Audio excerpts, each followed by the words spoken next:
message. I am incredibly honored to be your next governor.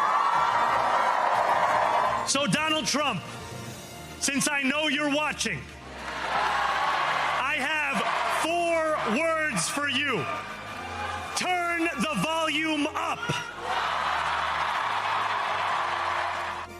Welcome to Meet the Press Now. I'm Kristen Welker in Washington, and we begin with the next moves for both parties after Democrats sweeping victories in elections all across the country. Voters saying the economy and cost of living are top of mind while rebuking the Trump administration. Right now, Democrats and Republicans are reckoning with the results, all while the government shutdown has now become the longest in history. Today, while hosting Senate Republicans at the White House, President Trump reacted to last night's results and offered his assessment about why Republicans had a tough night. Last night, it was, not expected to be a victory. It was very Democrat areas, but I don't think it was good for Republicans. I don't think it was good. I'm not sure it was good for anybody. But we had an interesting evening, and we learned a lot. If you read the pollsters, the shutdown was a big factor, negative for the Republicans, and that was a big factor. And they say that I wasn't on the ballot was the biggest factor. Senate Majority Leader John Thune and House Speaker Mike Johnson, meanwhile, tried to downplay the results and concerns over the party's ability to maintain President Trump's coalition when, as he said, his name is not on the ballot. I think it's hard to draw conclusions. I mean, obviously, we had states, where we lost statewide elections yesterday, but I don't think anybody expected, in most cases, that we were going to win those. I think the challenge for us going forward is to make sure we're speaking to the issues the American people care about. I don't think the loss last night was any reflection about Republicans at all. The president is on the ballot in 2026. President Trump is on the ballot next fall. Because if we lose the majority, if the Republicans, the common sense people here who are doing the job for the American people, if we lose the majority in the House and this radical element of the Democrat Party were able to take over, we've already seen that movie. They will try to end the Trump administration. Democrats like House Minority Leader Hakeem Jeffries, meanwhile, proclaiming last night's results show that, quote, the Democratic Party is back. In Virginia, New Jersey, and New York, the message of affordability propelled Democrats to victory, with Abigail Spanberger, Mikie Sherrill, and Zohran Mamdani all winning their respective races, with the economy top of mind for voters. President Trump today touting his own record while speaking to business leaders in Miami. Almost 2 million American-born workers are employed today, more than when I took office. That's 9 months ago. Can you imagine that? And I tell Republicans, if you want to win elections, you got to talk about these facts. It's really easy to win elections when you talk about the facts. Meanwhile, last night's results are fueling a renewed sense of excitement and optimism for Democrats heading into next fall's midterms. It's also sparked a contentious debate within the party about which playbook to follow. Can Mayor-elect Mamdani's success as an unapologetic, self-proclaimed Democratic socialist be replicated in other campaigns? Or does the party follow the more establishment-backed moderate message of Spanberger and Sherrill? On top of all of it, last night in California, voters overwhelmingly supported Proposition 50. That's the redistricting ballot measure that could dramatically reshape the 2026 landscape. Joining me now is our team of reporters. NBC News chief data analyst Steve Kornacki is at the big board, of course. Also with me is NBC News senior White House correspondent Gabe Gutierrez and NBC News correspondent Sam Brock. Thanks to all of you for being here after what was a late night for all of us. Steve, you and I were breaking down the results late into the night. Let's start in New Jersey, that big win by Mikie Sherrill. She was not expected to necessarily win by such a large margin. What are the implications, and what does it say about the coalition that President Trump was able to put together in 2024 in that state? Yeah, I think, look, New Jersey offered a clue to a question that we have been asking nationally since the 2024 presidential election, and that is the non-white gains that Donald Trump made in 24. They were significant, especially among Hispanic voters. Were they going to be gains that the Republican Party itself kept, that candidates not named Trump would be able to make as well when they ran. New Jersey's a great test case because Trump had really performed well, historically speaking, for a Republican last year because of non-white support. So the best single county to test this in, perhaps right here, Hudson County, across the Hudson River from New York City. You have a bunch of mid-sized cities here that are 75, 80% Hispanic. And you can see Mikie Sherrill won here by 50 points. And I just want to roll back the clock a couple elections so you could see the story here. Last year, Donald Trump got within, it was 28 points. I mean, that's a lot. You know, that's a lot on paper, but of course, for a Republican, that's a great showing in Hudson County. So it was 28 last year. It's up to 50 now. And that 50-point margin really, look, that's closer to being in line with what Democrats have been expecting out of Hudson County. So it really makes, when you put these elections together, it really makes that 2024 Trump performance here look like the outlier, look like the aberration. Republicans, Chitterelli, they put a lot of effort into Hudson County with the idea of trying to get some of these Trump gains, and they got none of them. Well, we were looking at Hudson, Passaic, so fascinating as those results came in, Stephen. Of course, that was arguably Republicans' best chance last night for a pickup. Let's turn to Virginia and New York City. Those races, of course, viewed very closely in the question, were they a referendum on President Trump? New York has such a unique electorate. It's hard to make sweeping conclusions, and yet there were some clues there, Steve. Yeah, well, I mean, on the Trump question, too, I think most directly in Virginia as well. You see, again, like you said, it was expected that Abigail Spanberger would win this race. She won it by 15 points, maybe a little bit more than some folks were thinking.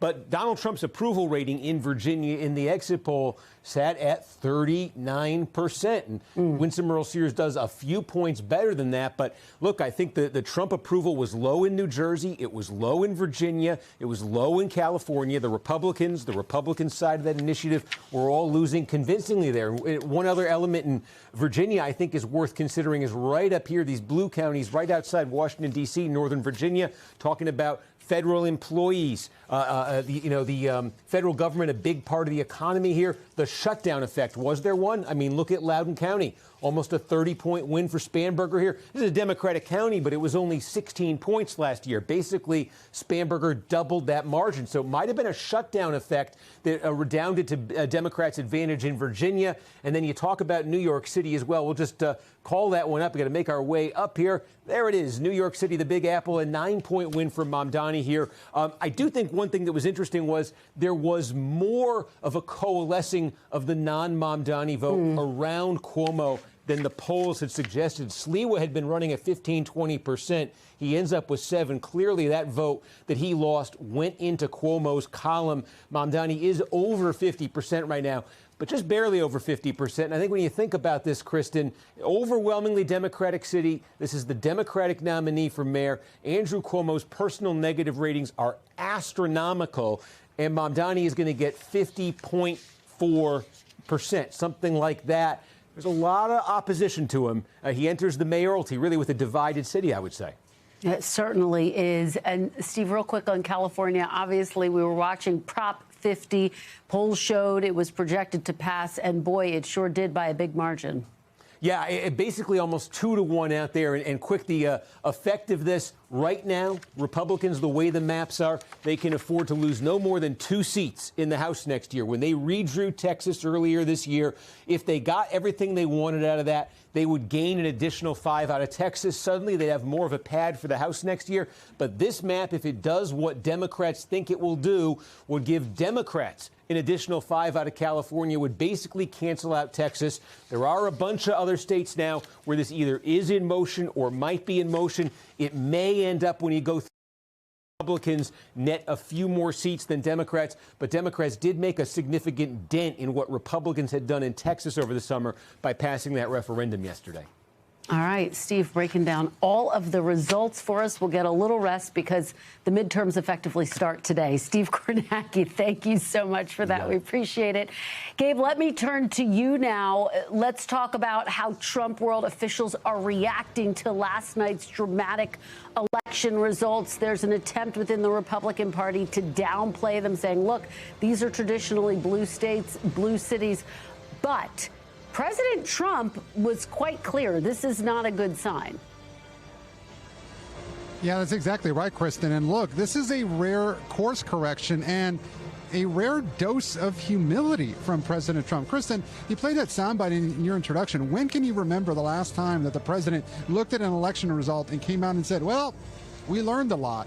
That's not something you normally hear from the president, and we heard from him during his speech today to business leaders here in Miami. He used the word affordability several times. You've been hearing that from White House officials so far today. The vice president on social media saying that that Republicans need to do a better job of getting their message out and that they need to talk about affordability and the cost of living. Certainly, that was a main message from Mayor-elect Mamdani in his campaign. And while the White House has been slamming him, the press secretary amplifying a message that the president said today, saying that they don't want that New York went for communism over common sense. But at the same time, Kristen, while they have been slamming the messenger, they seem to have acknowledged that the message is resonating, and they do seem to try and course correct that before the midterms. A senior administration official tells me that while the president and the White House believes that he campaigned on affordability, and they do believe some prices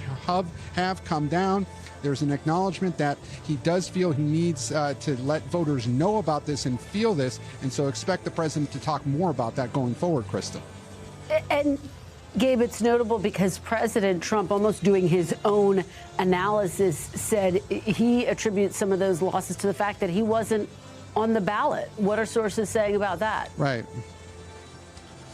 Well, look, I think the president is, blame shifting a bit, or at least shrugging off some of the blame here, saying that he was not on the ballot, and they're trying to downplay the sweeping nature of this, as you discussed, trying to paint this as, oh, this is just certain blue areas of the country. But as you mentioned, Speaker Mike Johnson saying that in next year's midterms in 2026, that President Trump and his policies essentially will be on the ballot. Of course, that is higher stakes. That isn't just several areas across the country. That the balance of the power in Congress hinges on that. But for this point, yes, the president in a way seems to be scolding Republicans that they didn't get the message out there. If he was on the ballot, he thinks, of course, they would have done better. But it's indicative of the president, wanting to keep his hands out of this, and didn't endorse several of the GOP candidates in this election, and so not wanting to take all of the blame for this, but a rare acknowledgement that maybe that Republicans could have done a little bit better job here with messaging, Kristen. Certainly was incredibly notable to hear that candor from the president. Gabe Gutierrez traveling with President Trump in Miami. Sam Brock, let me turn to you. You were up late with the Mamdani campaign. This is so fascinating because he is a Democratic socialist who laid out big policy proposals in his campaign. Now he's got to not only govern, Sam, but also try to rally the Democratic Party and New York around him. What's his strategy to do that? Sure. Kristen, first of all, it was great to be up late with you last night. Let's get that out there front and center. But I would just add, depending upon who you talk to, right? Zohran Mamdani is either this transformational, generational figure that is going to uplift the working class in a way that we haven't seen in a major city before, or he portends serious issues when it comes to crime and lots of wealthy New Yorkers fleeing the city because of higher taxes. There's no middle ground in this. People feel very strongly one way or the other, which is really what Steve was getting at a second ago. It divided New York. But let's also reflect upon the fact that Mr. Mamdani had more than 1 million votes. To put this in context, the last mayoral election in 2021, when Mayor Adams won, had 1.1 million votes total, Kristen. Zohran Mamdani already basically exceeded or matched that. And the thing is, he's brought in all of these new people into the coalition. And that's when we have a conversation around exportability and whether or not this is going to work outside of New York City, when people say those crazy New York Democrats, 6-1 outnumbering registered Republicans. Only in a city like New York could you have democratic socialism. Look at the coalition of people that he's brought in. So under 30, as you highlight, they're almost 80%. Asian, 62%, lots of college graduates and renters. But I would also add this point, too. He has regained traction within constituencies that Democrats lost in the last election cycle. I'm talking about Latino voters and black voters. Even in the primary, he lost the Bronx, which has heavy minority constituencies, by 18 points to Andrew Cuomo. And he was up 11 points last night night in the same borough, right? You saw a pivot within 5 or 6 months. So the power to magnetize and to broaden the coalition should be scaring Republicans potentially, even as they talk tough today and say that his ascendancy to the mayoralty of New York City means they're going to be basically attaching him to all of their critiques to members of Congress who are running for Congress, I should say, in the midterm elections. It is going to be fascinating to see how this all plays out. Well, Sam, it was late with you. Phenomenal job there last night as we watched the results come in. Really appreciate your great reporting. We thank you for watching. And remember, stay updated on breaking news and top stories on the NBC News app or watch live on our YouTube channel.